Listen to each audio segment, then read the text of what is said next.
Hi, boys and girls. Our book for today is called Gladys, the Magic Chicken by Adam Rubin and Adam Rex.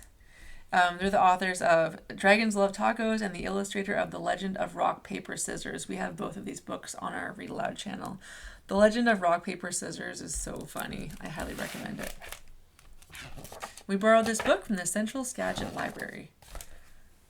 That's a big book.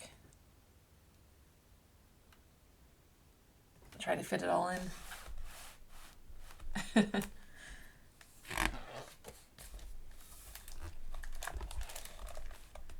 This all happened a long time ago. 3,000 years before your grandma's grandma was born. We call it ancient times. And in ancient times they talked like this. Lo and behold, how this chicken doth dance after feasting. See that dancing chicken kid? That's our hero. That there is Gladys. Every day, Gladys followed the sheep, who followed the dog, who followed the shepherd boy through the mountain pass. The shepherd boy worked all day and never went to school, because in ancient times, school had not been invented yet. It's true. Look it up. Well, the shepherd boy? He never learned how to look things up, or how to read, or write, or know science. So understandably, he was not nearly as smart as you are. For instance, one day the shepherd boy found a puddle, which he thought was a hole in the ground with an upside-down boy inside. To be fair, the shepherd boy had never seen his own reflection before, and after a few minutes of waving, he did eventually realize he was looking at himself. He was horrified. "Misery and woe, I'm hideous!" cried the shepherd boy suddenly, which frightened Gladys, who plooped out an egg. He wept and wailed and pounded his fist in the mud. Gladys nuzzled the boy's neck to comfort him. "Oh, Gladys," sighed the shepherd boy, "I wish that I were beautiful." Years passed, and the shepherd boy changed. His arms became thick, and his chestnut hair fell past his shoulders. He grew strong wrestling the sheep to give them haircuts. Shepherds call it shearing, but sheep call it bah. That strapping shepherd boy could shear a sheep in 67 seconds flat. Though, it should be noted, clocks had not been invented yet in ancient times. One day, a traveling merchant came to the mountains. His wagon was full of treasures from faraway lands. Spices? The shepherd boy had never tasted pepper. Fabrics? The shepherd boy had never touched silk. And rarest of all, a shiny, polished-looking glass. Well, heck, the shepherd boy hadn't seen his reflection since all those years before in that muddy puddle. So at first, the handsome face in the mirror startled him. But this time, it only took him one wave to figure it out. The shepherd boy was overjoyed. He scooped up Gladys and kissed her smack on the beak. This confused the traveling merchant, who had seen many strange things in his travels, but none quite as odd as a shepherd smooching a chicken. "Gladys hath granted my wish to be beautiful," declared the shepherd boy. "'Tis a magic chicken, a magic wish-granting chicken." This intrigued the traveling merchant. He proposed a trade. And that's how the traveling merchant wound up riding away with Gladys in his wagon, while the shepherd boy was left with a shiny new looking glass in which to admire himself. Gladys had never been down from the mountains before. She had never seen the shimmering sea. She had never heard the wind whip through the wheat. She had never smelled a tired old donkey. "Magic chicken!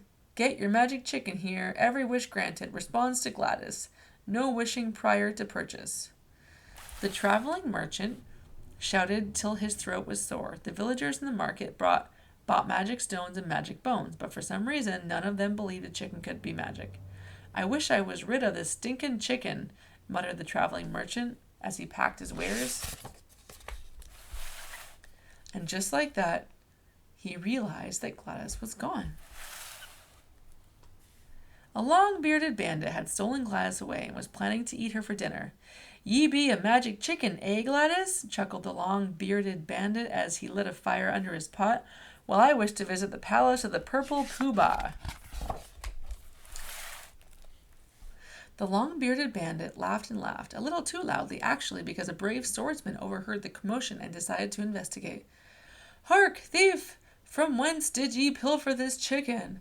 The brave swordsman deftly disarmed the long-bearded bandit and bound him with rope. He rescued Gladys, then he carried the thief to the palace of the purple poobah and threw him in the dungeon.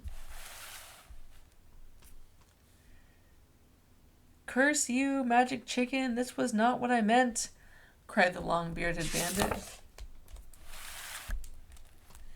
A sudden blast of trumpets startled the brave swordsman, but not as much as Gladys, who plooped out an egg that went splat on his shoe. Flower girls threw petals, musicians played and danced, and the soldiers of the royal guard marched in perfect unison as they carried the purple poobah toward the palace. To march in the royal guard was the greatest wish of the brave swordsman, so when the purple poobah passed by, he puffed up his chest to look as brave as possible. "Pardon me, brave swordsman," said the purple poobah, "but why dost thou carry a chicken?" The brave swordsman blushed and bowed. "'Tis said to be a magic chicken, your highness." The purple poobah chuckled. He was always skeptical of any so-called magic, but there was something undeniably amusing about that chicken. He decided she would make an excellent gift for his daughter, the learned princess, who, by the way, had become learned thanks to private tutors. Remember, there were no schools in ancient times. In exchange for the chicken, the brave swordsman was invited to join the royal guard, just as he had wished. "Thank you, Gladys," he called as the purple poobah carried her away. The purple poobah had a thriving kingdom, a lovely palace, and a vault full of magnificent jewels, but all he really wanted was for his only daughter to be happy. When the purple poobah opened the learned princess's door, she hurled an urn past his head. It smashed to pieces against the wall, which is a shame, really, because nowadays an urn from ancient times would be worth $1 million at least.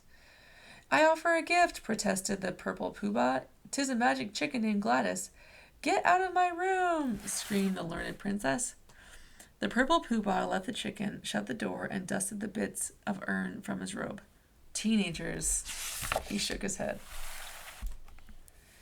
And that's how Gladys went from pecking through sheep dung to living in the royal palace. When Gladys first tried a fig, she danced a boogie so vigorous that it tickled the learned princess to tears. The purple poobah heard his daughter's laughter echoing through the halls of the palace, and he had to wonder if maybe the chicken was really magic. The learned princess spent all her time reading scrolls. They did not have books in ancient times. She longed to explore the wide world, which she had read so much about, but her tutors feared for her safety, so they kept her locked in her room. The only one who brought her joy was Gladys, so she wrote her a song. "Gladys the magic chicken, she can work her magic for you. Gladys the magic chicken, make a wish and watch it come true. Her dancing is enchanting, and her eggs are tasty too.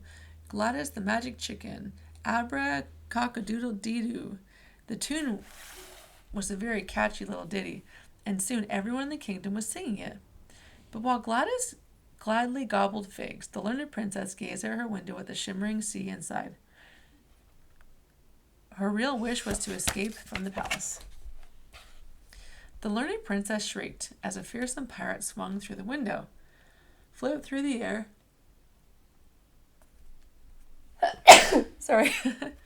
flipped through the air and landed on the floor with a sword clenched in her teeth. Gladys let an egg go ploop. "You're coming with me," threatened the fearsome pirate. "I'm here to kidnap you for ransom." "Hooray!" squealed the learned princess. "Hooray?" asked the fearsome pirate. The learned princess happily packed her bags, mostly scrolls, a warm cloak, and, of course, Gladys. On the deck of the mighty pirate ship, the crew made merry and sang songs of the sea with learned princess. They fed Gladys grapes and watched her dance. "To adventure!" The fearsome pirate raised her goblet and winked at the chicken. "May it follow us wherever we go." Swoosh, swoosh, kavoosh. Flaming arrows rained down from the sky. The ship was under attack. Rival pirates climbed aboard and drew their swords. A vicious fight broke out, claiming many lives and limbs. The learned princess managed to escape thanks to the valiant efforts of the fearsome pirate, but she wept as she rode away, for her beloved chicken was nowhere to be found. Relax, relax. Gladys was fine. The story has a happy ending. Calm down. Gladys wound up perched on the head of a drowning sailor who splashed and gasped and thrashed through the churning sea. Very few people learned proper swimming technique back in ancient times. Eventually, the drowning sailor grabbed hold of a floating plank of wood and prayed that he might somehow survive to sail another day. When the drowning sailor awoke, he was surprised to discover he had not drowned after all. Gladys hopped off his head to hunt for clams in the sand. Praise be the magic chicken that hath saved my life, shouted the no longer drowning sailor. Then he coughed up a bucket of seawater, laid down, and took a nap. A lone rider heard the shouting and approached the beach to investigate. Gladys pecked a clam from its shell, slurped it down her gullet, and did her little boogie dance. The lone rider smiled, which she hadn't done in a very long time. She dismounted her horse, scooped up the chicken, and decided to take her for a ride. They rode away from the sea, past the town, through the fields, and up toward the mountain pass. The horse galloped so hard and so fast it jostled an egg loose from the jiggling chicken. As they approached the foothills, the road was blocked by a flock of sheep, in dire need of shearing. Their shepherd had been distracted by his desperate search for a long-lost friend. "Gladys!" he exclaimed as he dropped to his knees. "Forgive me, I smashed that cursed-looking glass. What had consumed my mind? How I wished upon wished that I might find you again."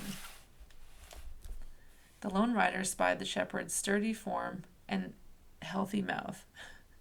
"And how I wished upon wished that I might find a worthy companion," she whispered to her horse. And so, the no longer a boy shepherd and the no longer lone rider and the dog and the sheep and of course Gladys made a very happy home in the mountains.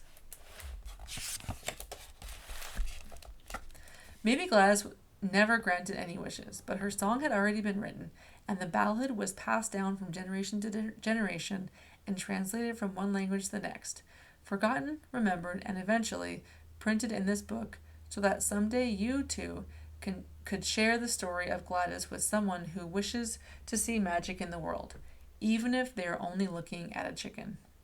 Bloop. That was a long one, but it was worth it. All right, boys and girls, we hope you enjoyed that book. Have a great day.